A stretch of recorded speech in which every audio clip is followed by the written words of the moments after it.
पूर्व मुख्यमंत्री मायावती का 15 जनवरी को जन्मदिन पर मायावती कर सकती हैं एक बड़ा ऐलान।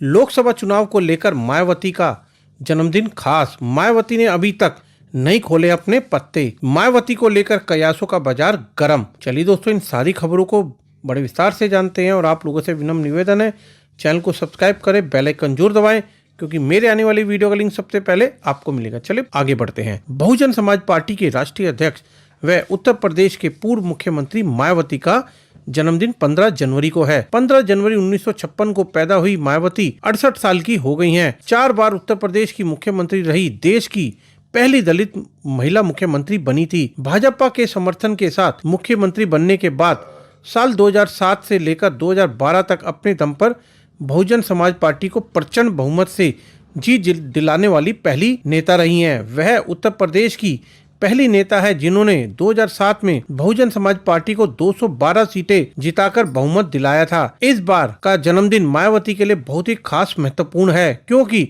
इसी साल लोकसभा चुनाव भी होने वाले हैं।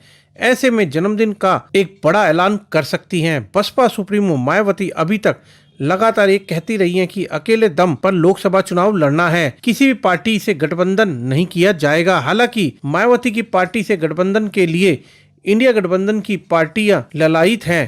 कांग्रेस चाहती है कि उत्तर प्रदेश में हर हाल में बसपा से गठबंधन हो। सपा भी इसी प्रयास में लगी है। हालांकि मायावती ने अभी तक अपने पत्ते नहीं खोले हैं। ऐसे कयास लगाए जा रहे हैं कि अपने जन्मदिन पर मायावती इंडिया गठबंधन के अंदर साथ जाने का ऐलान कर सकती है। बस कंडीशन ये है कि उनको प्रधानमंत्री पद यानी कि संयोजक पद इनको दिया जाए जो इंडिया गठबंधन की तरफ से होगा। अगर ये संयोजक बनाते हैं तो मायावती जरूर इंडिया गठबंधन में शामिल हो सकती हैं। अगर ऐसा होता है तो उत्तर प्रदेश में कांग्रेस, बसपा, सपा, राष्ट्रीय लोकदल, अपना दल, कमेरावादी, महान दल और आजाद समाज पार्टी का एक साथ मिलकर चुनाव मैदान में होंगे। सूत्र बताते हैं कि उत्तर प्रदेश में समाजवादी पार्टी ने सीट शेयरिंग का फॉर्मूला तैयार कर लिया है।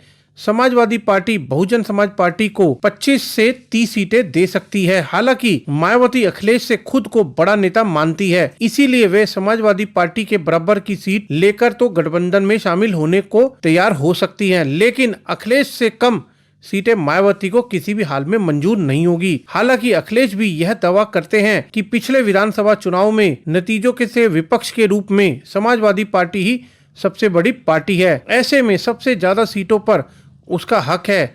ऐसे में सपा और बसपा की ये खींचतान खत्म होगी और मायावती गठबंधन में शामिल होगी, कहना बड़ा ही मुश्किल है। लेकिन जन्मदिन पर कोई चौंकाने वाला फैसला भी बसपा सुप्रीमो की तरफ से आ सकता है। ऐसी भी संभावनाएं जताई जा रही हैं कि राजनीतिक सूत्रों की माने तो बसपा सुप्रीमो मायावती के जन्मदिन पर कांग्रेस पार्टी के बड़े नेता उनसे मुलाकात कर सकते हैं। सूत्र बताते हैं कि कांग्रेस के नेता बहुजन समाज पार्टी को गठबंधन में शामिल करने के लिए मनाने की कोशिश कर सकते हैं। अगर जन्मदिन पर मायावती रिटर्न गिफ्ट के रूप में गठबंधन में शामिल होने पर राजी हो जाती हैं तो इंडिया गठबंधन की यह पहल सफल हो सकती है। बहुजन समाज पार्टी की राष्ट्रीय अध्यक्ष मायावती ने कार्यकर्ताओं से कहा है कि वह अपने अपने स्थान पर समाज के लोगों के बीच केक काटकर जन्मदिन मनाएं, लोगों को अपने साथ जोड़ें। लखनऊ में इकट्ठा होने की आवश्यकता बिल्कुल नहीं है। आज से ही चुनाव प्रचार में पूरी ताकत से जुट जाएं। लोकसभा चुनाव में बहुजन समाज पार्टी को बेहतर करना है। ऐसे में आम जनता को अपने से जोड़ें, कैडर को मजबूत करें जिससे पार्टी की मजबूती मिले। सत्ता की चाबी एक बार फिर बसपा के हाथ में रहेगी, यानी कि बसपा अब किंग मेकर बनना चाहती है और मायावती का पूरा मूड है प्रधानमंत्री पद के दावेदारी की पेश करना।